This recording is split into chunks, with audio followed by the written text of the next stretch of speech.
भारतीय military training academy से जब कोई युवा कैडेट मेडिकल ग्राउंड्स पर बाहर होता है, उसकी लाइफ अचानक थम जाती है। एनडीए, आईएमए और एएफए एकेडमीज में कभी अफसर बनने का सपना देखने वाले कई कैडेट्स आज जिंदगी और संघर्ष के बीच फंसे। अब रक्षा मंत्रालय ने ऐसे ही कैडेट्स के लिए एक अहम फैसला लिया है। फैसले के तहत अब से ट्रेनिंग के दौरान विकलांग हुए कैडेट्स को भी ex serviceman contributory health scheme यानी ECHS के तहत मुफ्त इलाज मिलेगा। क्योंकि कई बार ट्रेनिंग के दौरान गंभीर रूप से इंजर्ड हुए कैडेट्स को ट्रेनिंग से निकाल तो दिया जाता है, मगर फिर इसके बाद उन्हें खुद के इलाज के लिए बहुत सारा खर्चा भी उठाना पड़ता है। अब इस फैसले से क्या फायदा हो सकता है और ये फैसला लिया किस वजह से गया है, इस पर बात करते हैं। ऐसे कुछ कैडेट्स की कहानियां भी बताएंगे जिनके मजबूत हौसले और टूटे सपने पॉलिसी सिस्टम के लिए सबक हैं।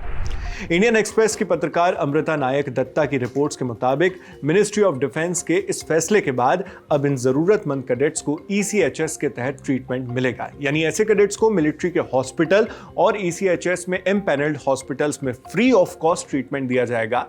ये बड़ी बात इसलिए है क्योंकि ट्रेनिंग के दौरान बाहर हुए इन कैडेट्स को अब तक एक्स सर्विसमैन का स्टेटस नहीं मिलता था, तो वो ना तो ECHS का फायदा उठा सकते थे, ना ही डिसेबिलिटी पेंशन या रीसेटलमेंट ऑप्शंस पाते थे। रीसेटलमेंट ऑप्शंस यानी नौकरी खो देने के बाद फिर से सेटल होने के लिए नए ऑप्शंस जो मिलते हैं वो।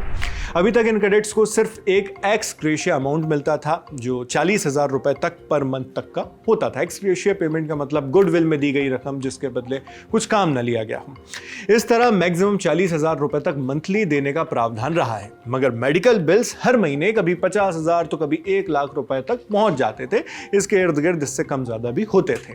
देश में इस तरह के सैकड़ों कैडेट्स हैं जो इन चैलेंजेस के साथ जी रहे हैं। इंडियन एक्सप्रेस की रिपोर्ट के मुताबिक ऐसी तकरीबन 500 कहानियां हैं। हर कोई एनडीए या नेशनल डिफेंस एकेडमी, आईएमए यानी इंडियन मिलिट्री एकेडमी और या फिर एएफए एयर फोर्स एकेडमी जैसे टॉप इंस्टीट्यूट्स में कठोर ट्रेनिंग के बाद मेडिकली बोर्डेड आउट हुआ, यानी मेडिकल रीजंस के चलते ट्रेनिंग से निकाल दिया गया। वो भी सिर्फ इसलिए क्योंकि ट्रेनिंग के ही दौरान कोई हादसा हो गया था। इन कैडेट्स की कहानियां सुनेंगे तो इनमें केवल आंकड़े नहीं बल्कि बहुत गहरे इमोशंस हैं। एक मां की चीख, एक दोस्त की साथ छोड़ती परछाई और एक पूर्व सैनिक के टूटे हौसलों की दास्तान। अमृता नायक दत्ता के हवाले से कुछ कहानियां हम आप तक भी लेकर आए हैं। कहानी नंबर 1 विक्रांत राज की है। उन्होंने एनडीए इंस्टीट्यूट में ट्रेनिंग ली। ट्रेनिंग पीरियड उनका रहा दिसंबर 2016 से जून 2020 के बीच का, और इसी दौरान इंजरी उन्हें होती है, सिर पर एक गंभीर चोट लगती है जिससे ब्रेन और बाहरी कवरिंग के बीच खून जम जाता है। मासिक पेमेंट उन्हें अब मिलती है 40,000 रुपए की, जबकि उनका मासिक मेडिकल बिल लगभग 95,000 रुपए तक का है। विक्रांत को सिर में बॉक्सिंग इंजरी होती है, बाद में फुटबॉल मैच के दौरान एक्सीडेंट होता है, ब्रेन हेमरेज, 6 महीनों तक कोमा। बचपन से सपना था सेना में अफसर बनेंगे। आज बात करने में भी जुबान लड़खड़ाती है, चलने में सपोर्ट की जरूरत पड़ती है और रोजाना फिजियोथेरेपी लेना जरूरी है। मां सुमन राज आज भी बेटे को टीवी पर आर्मी देखते ही जज्बात में डूबा हुआ पाती हैं।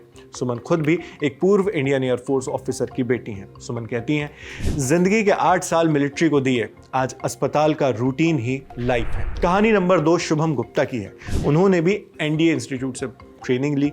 ट्रेनिंग पीरियड था उनका जून 2010 से जून 2014 के बीच, और इसी दौरान उन्हें इंजरी हो गई। रीढ़ की हड्डी पर सर्विकल इंजरी, गर्दन से नीचे पूरे शरीर में लकवा मार गया। मासिक पेमेंट उन्हें अब मिलती है 40,000 रुपए की, जबकि मासिक मेडिकल बिल उनका आता है लगभग 40,000 रुपए, यानी सारा पैसा मेडिकल बिल में जा रहा है। एक बच्चा जिसने अपने अंकल को इंडियन एयरफोर्स में सर्विस देते देखा, बचपन से सोच रखा था कि बड़े होकर डिफेंस सर्विसेज में जाएंगे, मेहनत करके एनडीए तक पहुंच भी गया, मगर फिर एक हादसा हुआ और सब कुछ बदल गया। शुभम बताते हैं, अप्रैल 2012 में जब मैं अपनी चौथी टर्म में था, एक बार स्विमिंग पूल में गहरी डुबकी लगाते वक्त मेरी रीढ़ की हड्डी में चोट लग गई। मैं मुश्किल से बच पाया, लेकिन उस हादसे से मेरी गर्दन टूट गई और गर्दन से नीचे मेरा पूरा शरीर लकवाग्रस्त हो गया। 8 बार सर्जरी हुई और मैं 2 महीनों तक वेंटिलेटर पर रहा। शुभम ने बताया कि आसपास अब उनका कोई स्कूल का दोस्त नहीं है। हाँ, उनके एनडीए के कोर्स के साथी जरूर उनसे मिलने आ जाते हैं जब भी वो उनके शहर में आते हैं तब। ऐसे ही अकेलेपन की कहानी हरीश सिंगमार की भी है। कहानी नंबर 3 हरीश सिंगमार, जिन्होंने आईएमए यानी इंडियन मिलिट्री एकेडमी में ट्रेनिंग ली। ट्रेनिंग पीरियड रहा जून 2006 से दिसंबर 2007 का। इंजरी इस बीच होती है उनके सिर पर, एक गंभीर चोट लग जाती है जिससे ब्रेन से जुड़ी समस्याएं उन्हें हो जाती हैं। मासिक पेमेंट उन्हें 40,000 का मिलता है, लेकिन मासिक मेडिकल बिल लगभग 70,000 रुपए का है। हरीश को अब मोटर कंट्रोल की समस्या है, यानी उन्हें अपने शरीर के कई हिस्सों को कंट्रोल करने में दिक्कत है। सिर पर गहरी चोट की वजह से मेमोरी लॉस भी हो गया है और मेंटली हेल्थ इश्यूज से भी जूझना पड़ रहा है। इन सफरिंग्स के बीच हरीश कहते हैं, आज मेरे कोर्स के साथी कर्नल हैं, मैं बेसहारा घर में। पिता कहते हैं, काश मेरा बेटा मेरे जीते जी दुनिया छोड़ दे ताकि अकेला न रह जाए।